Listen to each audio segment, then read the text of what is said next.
Full court کی meeting جب سے قاضی فیض صاحب چیف جسٹس بنے ہیں، ایک تو پہلے دن 18 ستمبر کو ہوئی تھی، اور پھر اس کے بعد فل کورٹ جو ہے وہ پروسیڈنگز ہوئی تھی، پریکٹس اینڈ پروسیجر. پھر اب کیونکہ سپٹمبر، اکتوبر، نومبر، دسمبر، جنوری، فروری، مارچ 6 مہینے ہو چکے ہیں، اس کے بعد فل کورٹ میٹنگ ویسے بھی ڈیو تھی.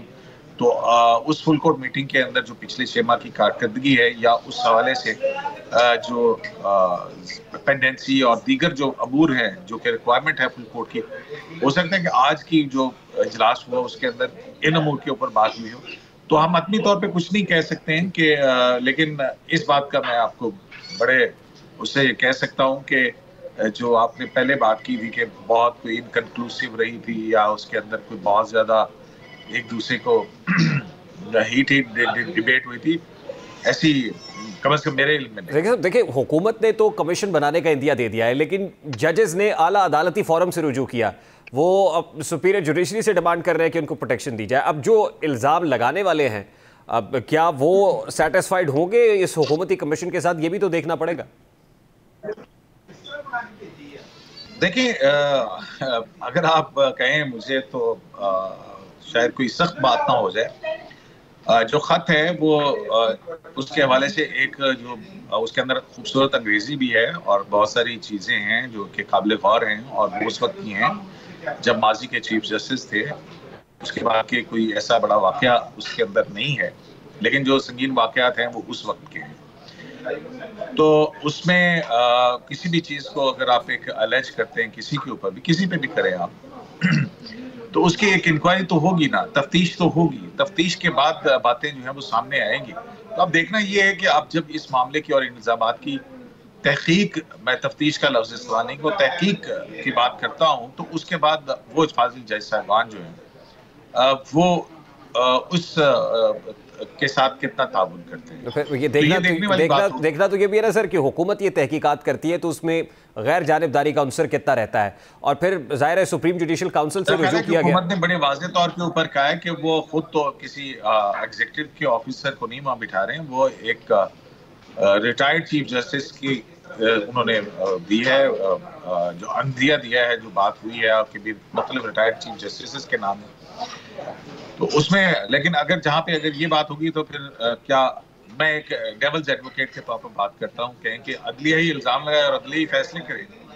لیکن سر آپ بڑے سیزن جرنلسٹ ہیں، آپ نے ماضی میں بھی تو دیکھا ہے سر بہت سے ریٹائرڈ لوگوں کی سربراہی میں ایک کمیشن بنے ہیں، پھر وہ کتنے کنکلوسیو رہے یا اس کا کیا آؤٹ کم نکلا؟ جی ہاں بالکل آپ کی بات درست ہے کہ بہت سارے کمیشن میں 2013 کا دھاندلی کمیشن بنا تھا، اس کے اندر اس وقت کے چیف جسٹس تھے اور 2 سرونگ ججز تھے.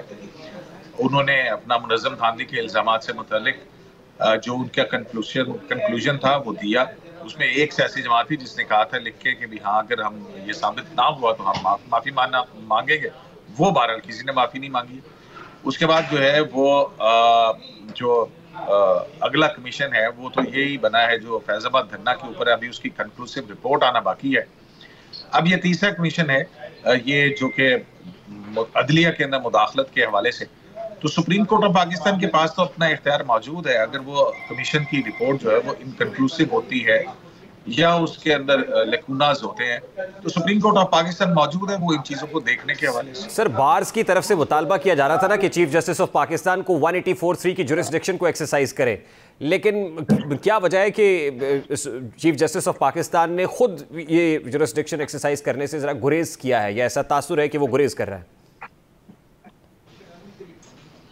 فل کورٹ میٹنگ کی بات کر رہا ہوں میں، اور چیف جسٹس کیونکہ اب تو 184(3) کا اختیار اکیلے چیف جسٹس تو استعمال بھی نہیں کر سکتے ہیں. اب تو قانون میں بہت تبدیلی آ چکی پریکٹس اینڈ پروسیجر کے بعد، اور وہ اگر اختیار استعمال بھی ہوگا تو وہ 3 ممبر جو کمیٹی ہے اس کے غور کرنے کے بعد ہوگا. اب ہائی کورٹ کے جج صاحبان جو ہیں وہ سپریم جوڈیشل کونسل کے ارکان کو خط لکھتے ہیں، جو کہ سپریم جوڈیشل کونسل تو آرٹیکل 209 کے اندر ہے، اور سپریم جوڈیشل کونسل عدالتی ضابطہ اخلاق کے حوالے سے کوئی اپنی تبدیلی کر سکتی ہے، یا پھر کسی جج کے خلاف اگر شکایت آئے یا ریفرنس آئے تو اس کا فیصلہ کر سکتی ہے. اس کا بھی ایک لمیٹڈ جورسڈکشن ہے. 184(3) کی اگر آپ بات کریں گے تو اس میں پھر یہ ایڈورسوریل تو صورتحال نہیں ہوتی، یہ انکویزیٹوریل نوعیت کی ہوتی ہے. 184(3) کے اندر سپریم کورٹ آف پاکستان کے بہت سارے فیصلے پڑے ہوئے اور موجود ہیں، آپ کے سامنے بھی ہیں. افتخار محمد چودھری کے دور سے شروع ہو جائیے، آئی جے کے اندر الیکشن مینڈیٹ چوری کے حوالے سے بھی ہو جائے، وہ جو 1990 کا الیکشن ہے اس کے حوالے سے ہو جائے، اداروں کے مداخلت کے یا سیاسی کردار کے حوالے سے سپریم کورٹ آف پاکستان کے فیصلے موجود ہیں، تو فیصلے تو موجود ہیں۔ مسئلہ یہ ہے کہ اس کے باوجود ایسا کون سا موڈس آپرنڈائی یا طریقہ کار وضع کیا جائے جس میں آئندہ کے لیے کوئی ایسا طریقہ کار تشکیل دیا جائے جس میں عدلیہ اس حوالے سے تھریٹنڈ فیل نہ کرے کہ اس کے اندر مختلف ادارہ جاتی جو مداخلت ہے وہ ٹھیک sir, lastly and very quickly, justice Shaukat Siddiqui کے الزامات کی تحقیقات اس انداز میں، آئی مین جس پہ الزام تھا، مطلب شوکت صدیقی صاحب کو تقریباً 5 سال 8 مہینے کے بعد یہ تو پتہ چل گیا کہ ان کی ریٹائرمنٹ کے بعد مراعات اور پینشن اور یہ سب جاری رہے گا، لیکن یہ بہت دیر ہو چکی تھی شاید۔ اگر وہاں پر نہیں ہو سکا تو کیا ان 6 ججز کے الزامات کی اس طریقے سے سبسٹینشیل کوئی انویسٹیگیشن ہو سکے گی، آپ سمجھتے ہیں؟ دیکھیے بات سنیے، مسئلہ یہ ہے کہ جو جسٹس شوکت صدیقی کا معاملہ ہے اس کے اندر عدالت نے ایک جوڈیشل ریسٹرینٹ کیا ہے۔ ہم تنقید کرتے ہیں، فرض کریں کہ عدالت سپریم کورٹ آف پاکستان اس میں کسی ایک شخص کو سزا دے دیتی، تو پھر کیا یہ قرینہ انصاف ہوتا یا سپریم کورٹ جو ہے وہ براہ راست کسی کا ٹرائل کر کے کسی کو سزا دے سکتی ہے؟ نہیں دے سکتی ہے۔ ذوالفقار علی بھٹو کا کیس کا ابھی بہت تفصیل سے آپ نے بھی اس کی کارروائی دیکھی ہوگی، میں نے بھی سنی ہوگی، اور تنقید یہی ہے۔ پاناما کیس کا بھی آپ دیکھ لیجئے کہ وہاں پر ٹاپ کورٹ سے سزائیں ہوئی اور پھر ان کو نیچے بھیجایا گیا۔ تو یہ جو ڈیو پروسیس آف لا ہے، کیا یہ صرف میرے اور آپ کے لیے ہے، کسی دوسرے کے لیے نہیں؟ یہ ظاہر ہے سب کا انڈیویجول حق ہے۔ فرض کریں کہ جس ایجنسی یا ادارے کے اوپر الزامات عائد کیے جا رہے ہیں ان کے خلاف کوئی بھی ڈائریکشن، کوئی بھی کنوکشن جو ہے وہ سپریم کورٹ آف پاکستان کی طرف سے دے دی جاتی، تو کیا ان کو ڈیو پروسیس آف لا ملتا؟